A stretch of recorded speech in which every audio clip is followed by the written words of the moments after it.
Hi Peter, Hello. what's your dissertation about? My dissertation is about the way that discourse creates organisation. So I'm looking at how people interact with each other in order to create organisations which seem to be very solid and have a material basis, but which actually I'm showing in my research is all based on human interaction. How long have you been in Brunel? I'm just coming to the end of my second year. So how have you gone around finding out about your research topic? Well, of course, you have to do a lot of reading, but I decided at the beginning that I was going to go into the basics of the subject. So I dug a little deeper than just the business literature, and I looked at the sociological and philosophical underpinnings in order to get a clear idea of what I wanted to do. I didn't want to do just what everybody else had done before, and I felt that it was important to do something original, for my own sake, as much as for the requirements of the degree. So what do you think about the research accompaniment? What are the things that happen in the school? No, just wait. That's correct. I will because I shouldn't come fix to this. that immediately. I should ask something because it's supposed to be more about what you have said. Okay, let me just ask another question.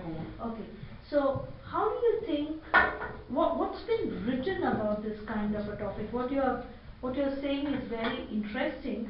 Now, is there a lot of it, has it been discussed in the business literature? Oh yes, these things have all been explored in the literature to a large extent. But what you tend to find is that a journal article is of a limited length, and therefore, even if it's a conceptual article, it can't have a huge range or depth to it. In fact, to be able to do that, you need to write a book, and writing books seems to have gone out of fashion in the academic world because of the way that business schools are funded. They get much greater credit for writing journal articles. That is right. So, how do you think it works in practice? Do these articles talk only about theories, or do they talk about what's happening inside firms? Well, both. Because of the nature of what I'm looking at, I read a lot of conceptual articles. But of course, the concept isn't of any value unless it can be applied. So there is, of course, along with that, quite a lot of application of ideas in empirical research, which is, of course, very important. The limitation, I feel, is that sometimes the ideas are not simple ones, are quite complex. And to explore them through empirical research requires quite a lot of space, which I feel is not given in a journal article very often. Do you have any plans to test out any of these theories or your own in an empirical setting? Oh yes, absolutely. I think that's very important. A theory isn't of any use unless you can apply it, and I think it has to be very clear what its practical use is. And I don't think a theory is a good theory unless it can be applied. However, I do think as well that it's important to develop theory to the depth that is required, and not just for the depth that's required to produce a paper. So what I intend to do is to develop a theoretical framework which can then be applied in many different contexts. So what I would like to do is to develop the theory early on, and then produce papers that show how it's applied in these different contexts. So how do you think the output of a PhD student should be every year? What do you think is the ideal? Well, that's very difficult to say, because I think that doing a PhD is a very personal thing. It is, after all, an apprentice piece. And people start from different points, they have different experiences as they go along. I think that a general pattern that I've seen is that people spend longer than they expected to define what it is that they want to actually look into. Often they start by being over-ambitious, and then they have to narrow it down and narrow it down and narrow it down. But also I think that they often make the mistake of not thinking early enough in the process about how they're going to gather the data. It's all very well having a project that you want to do, but if you can't gather the data for it for some practical reason, then you end up having to rethink the whole thing. I think that doing a PhD is a recursive process. It isn't a step-by-step process. You can't say you do A, then B, then C, then D.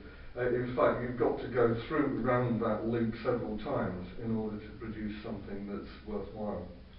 What has helped you to produce the knowledge here? What are the influences, positive influences or positive? Well, I think that one of the main reasons for doing a PhD full time, rather than trying to do it from home, as it were, and doing it part time, perhaps mixing it with a job. And the advantages of that is that you have contact with other PhD students and members of staff. And I think it's that dialogue that is very stimulating and helps you to explore ideas, learn new things, and try out what your own thoughts are. It's that sense of academic community, I think, is very important. What sides of the PhD experience do you think can be improved upon for future students? Well, I think that there is a kind of tradition in British academia, in contrast, for example, to the American system, of leaving PhD students to their own devices, with the expectation that they're going to sit on their own, read a lot of things, and eventually out comes a PhD thesis. I think that there's a lot of things that can be shared that are common skills that PhD students need to learn early on, to do with research, to do with writing as well. And these things really need to be taught. I'm not saying that a huge amount of the PhD should be taught, and perhaps the Americans go too far in that direction. But I do think that there are some input, some courses that are useful for everyone. Like what? Well, I think that writing is particularly important. I think that writing is a skill which is difficult to acquire, and many students are, they may be quite competent, but many are not competent enough in writing academic English to produce journal articles, for example, which they are expected to do, or to produce a thesis itself, and that gives them a lot of difficulty and sleepless nights. So I think making sure that everybody's got a good competence in writing academic English and giving us the support for that is important. I also think that just learning basic techniques about literature searches and how to produce literature review is also useful. And also techniques for gathering data and analysing data. I've noticed among PhD students very often that they don't think hard enough about their audience when they're designing either interview questions or questionnaire questions. They think about it in terms of the academic terminology, rather than adjusting it to the people that they're actually trying to get the information from.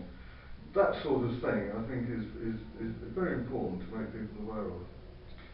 What would you say to a prospective candidate? How should they choose whether to do a PhD or not?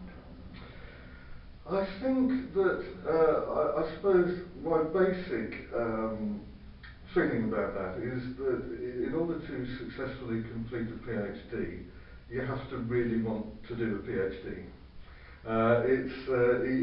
You shouldn't see it instrumentally as a means to an end. I think that if you do, then you're quite likely to find it hard and possibly demoralising, because it is a difficult process to go through. But if you have something that you're passionately interested in, which you want to look at for its own sake, and you can find a university that has a congenial atmosphere, and a supervisor who you can work with, I think that combination is essential. Thank you, Peter. Thank you.